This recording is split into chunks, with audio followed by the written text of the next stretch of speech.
I knew I did not want to stay in Mount Vernon where I was brought up. I knew I didn't want to stay in suburbia. I hated suburbia and I hated the life that suburbia suggested. And I was very convinced that I wanted to live the urban life. And I was not into getting married, which a lot of my friends from Mount Vernon got married early. And I hated a problem with, I met a guy who I fell in love with, Arthur, and he always wanted to get married. I wasn't interested.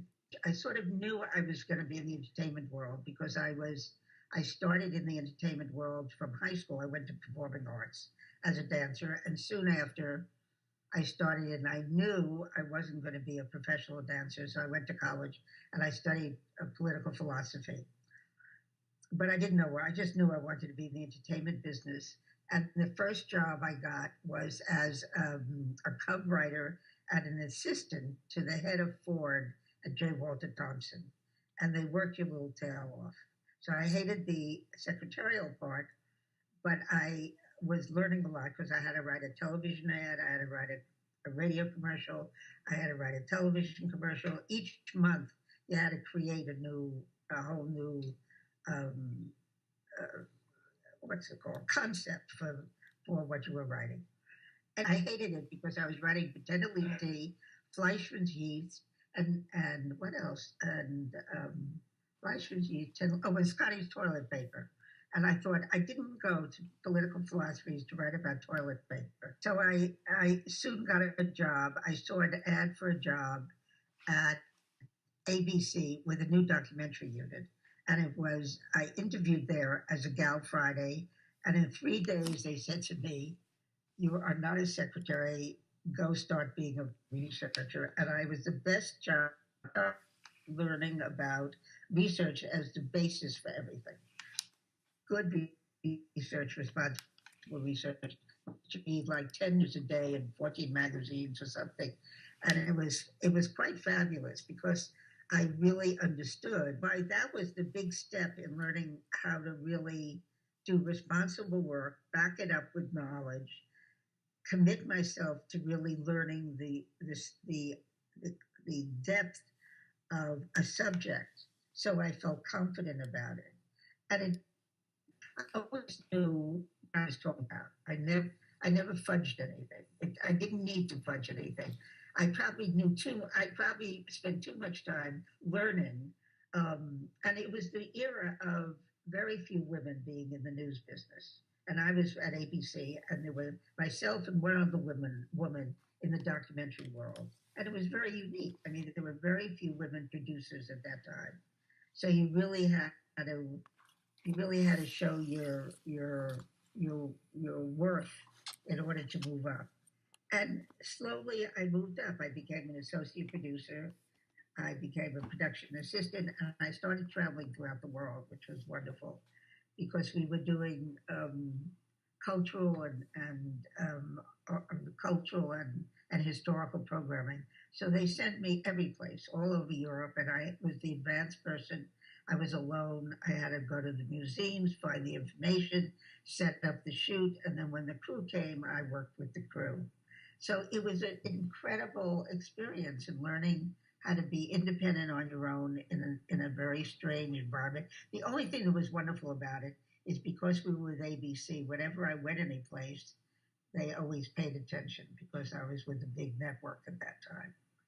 Um, I think the lessons I learned at that stage were you stick with what you really believe in. And I knew that I wanted to be in fact based television, which was documentaries. And I knew that if I worked hard enough and I learned enough, and I'm a quick learn, that I would feel okay. Even when I was scared to death, when they sent me to Europe the first time, I was scared to death. But I was pursuing information. You learn. And it was also that period when the women's movement was beginning to really have a voice. And I was very active in the women's movement. And it gave me an opportunity to be around other women who thought like me. And it sort of was a wonderful support system to be in a population of people who thought like you. And in the back of my life, I had Arthur. We were going together and going together, going together. And he wanted to get married, and I wasn't ready to get married. I was ready to travel the world. So marriage was not a thing for me. But eventually, he said, enough's enough. But that was 7 years down the line. And I worked and I advanced, and I was with a wonderful boss who really liked me and sort of depended on me. Well, not. I tell you, it was interesting in New York because I was growing up, so to speak. I was going step by step up the ladder, and the news business. I achieved, associate producer. I wanted to start producing, which I just began to start producing, and Arthur and I had gotten married, and he had been sent out to California by for his work. They offered him a wonderful job out here, and I thought California was the pit hole of the world. I was terrified to be out in California. First of all, I thought it was anti-intellectual. I didn't think I thought it was all about Hollywood. I was about news. Hollywood and news were two different worlds, and I was scared. I was really scared. But eventually, after 2 years of being in two different coasts, it became very difficult. So I tried to come out to California, which I did. And it was scary. It was a very frightening experience because sexism prevailed in Hollywood in a way I never knew it. I didn't understand it. In New York, it was sort of more undercover. And I was rising, I was going up the ladder, so I had achieved good positions. So the sexism was something to break the back of. I thought, I was confident enough to break the back. When I got out to California, it was different language. I didn't understand the language. It was fierce. It was ageist. It was sexist. And I just hadn't ever been exposed to those values. I was exposed to values. If you work hard, you succeed. It wasn't about working hard and succeeding as much. So I I didn't get a job right away. It took me about 4 months to get a job. And when you're in a new place, you don't know how to get around, and you don't have a job. You don't belong any place. You're sort of out on a ledge. I gotten a job, and it was as an associate producer to be locked up with Truman Capote in a hotel to transmit to him all the research information that I had gathered on crime. And he was a genius on crime. So he absorbed the material, but we prepared him to be the host for a series on crime. And I was the intermediary who had to prep him, get him going. And all he wanted to do was gossip. But it was a very, very exciting experience. He was a brilliant man to spend time with. Anyway, that one job led to another.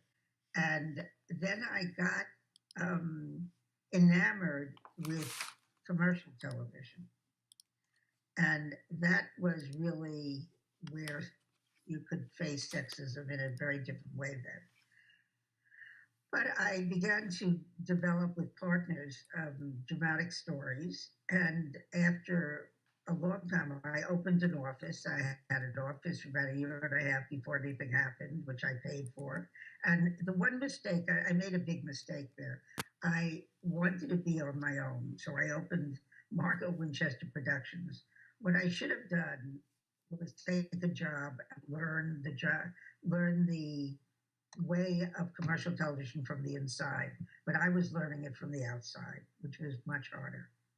So that's a life lesson that if you're going to play in with the big guys, you better learn how the game is played. And I had no idea the game was played. I sort of did it. I developed a movie that they partnered us with a man at that time whom I knew socially, and my partner and I were partnered with them. And he hired a new president, a woman, who wanted to just eliminate us. But we held on with the skin of our teeth, and it became a very, very, very successful movie. It had Keanu Reeves, Kiefer Sutherland, what's his name, the guy from Titanic, not Leonardo, the other one, Billy Zane. Laura Loughlin. It was a fabulous, and it turned out that it's been running for all these years. It's been running for about 25 years, making money. So I finally made money, surprisingly, on television, movies for television. You usually make just a fee. You don't get, back end money, but I made back end money, which was wonderful. And I sold another film based on a true story of friends of mine in New York. It was still the commercial television was very fierce, very tough, and much scarier than what I found the world for documentaries. But at least I got a foothold in it by making those. And then I, I was hired in 1991 as head of development for an international company at ABC again. And it was a wonderful experience for 5 years because we were partnered with a German company, a French company, a Spanish company, and the American company. And we had to develop material. I had to develop material that satisfied all the needs of these four companies. Where egos ran rampant. So that was not an easy, and also it was part of ABC where Arthur used to work there.